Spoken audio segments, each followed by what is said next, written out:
All right, so for those of you who have been skateboarding for a while, the process of getting up to speed properly and efficiently is going to become pretty much second nature to you, since in order to do any moving tricks, the first thing you have to do is push to get up to those speeds. But for those of you who are a little bit newer to skateboarding, if your push looks a little bit awkward, or if you're not able to get up to the speeds that you're wanting to get up to, here's a few tips that you can use to improve your pushing technique and also add a little bit of style to it as well. All right, so tip number one is going to be to push with your back foot, not with your front foot. Pushing with your back foot is going to be more functional, and it's going to look better than the alternative of trying to push with your front foot.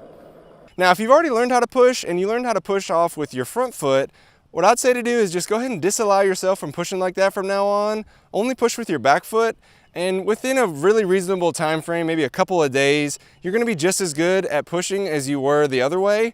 And then from there on, you're going to excel much faster at being able to push more efficiently and go faster and have way more stability. All right, so once you have the basic technique of pushing with your back foot down, the next thing you're going to want to practice is just balancing on the board with one foot. Now, when you very first started learning how to skateboard, you may have been taught to put your front foot on the board like this, with it kind of perpendicular to the board, so you're already in your riding position.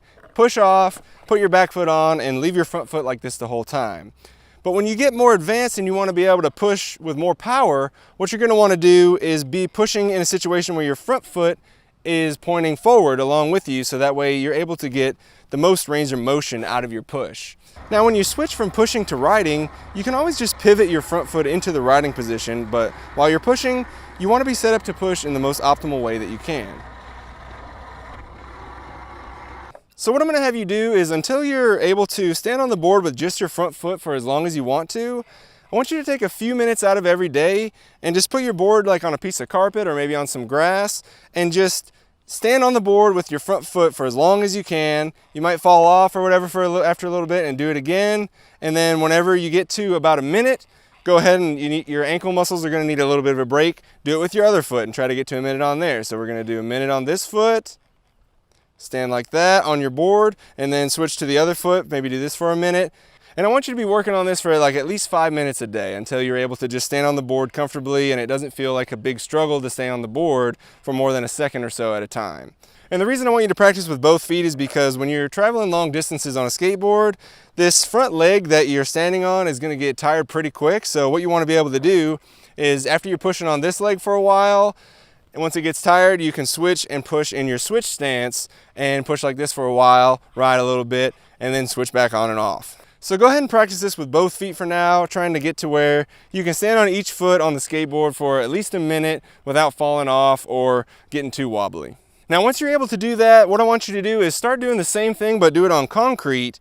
And whenever you do that, obviously the board is going to roll forward and backward a whole lot easier. So if you're a beginner to skateboarding, make sure you take the proper precautions not to get injured and like fall off and break your arm or something like that. So make sure you have practice falling, and also that you're wearing pads. So that means, number one, wear a helmet, and then I would say definitely put on some wrist guards and some elbow pads and stuff like that if you're not comfortable taking really comfortable taking a fall. And then if you can, just go ahead and have someone stand next to you while you're doing it, and then if you start to fall, they can kind of catch you and hold you up from going all the way down. Now, once you really start to get the hang of balancing on your board with just your front foot, now you're going to be able to choose when you want to kick off at the ground with your back foot and when you want to just coast for a second while you're pushing, which is a really important part of being able to do it functionally.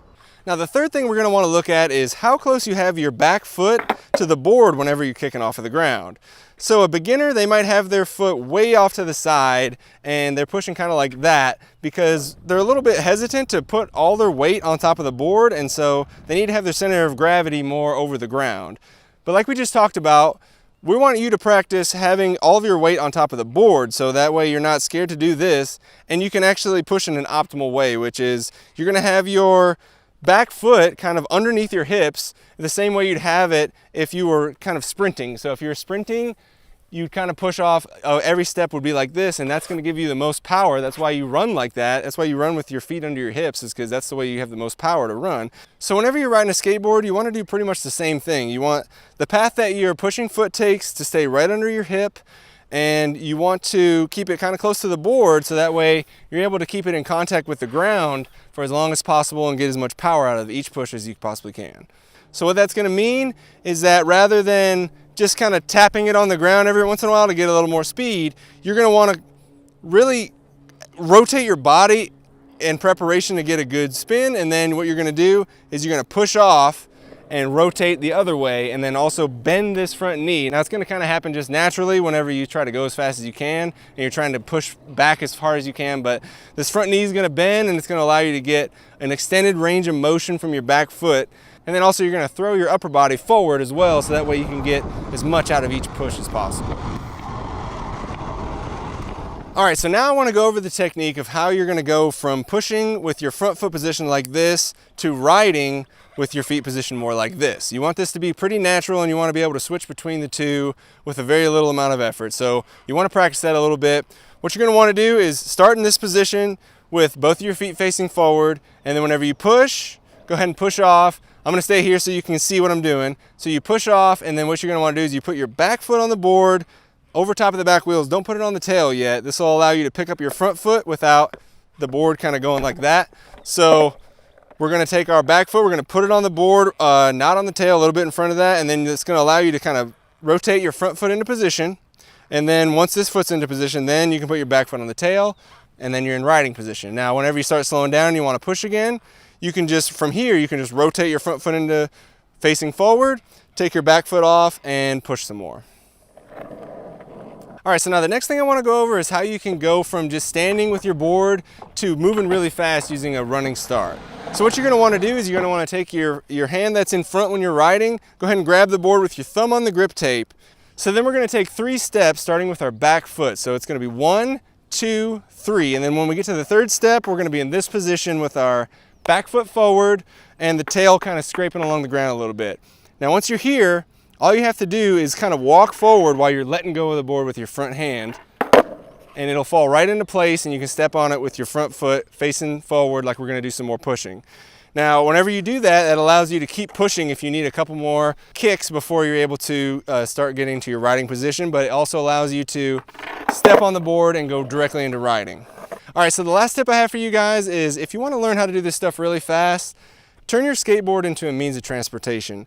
If normally you would take your bike or you would go for a walk somewhere, grab your skateboard and just practice pushing and doing running starts and maybe riding up and down curbs and stuff like that. And just by spending more time on your board, you're gonna get a whole lot more comfortable riding around and pushing, and you're not gonna have to actively practice it. It's just gonna come naturally. So I hope those tips helped you guys out. Let me know if you have any questions in the comment section below, and remember, never stop improving.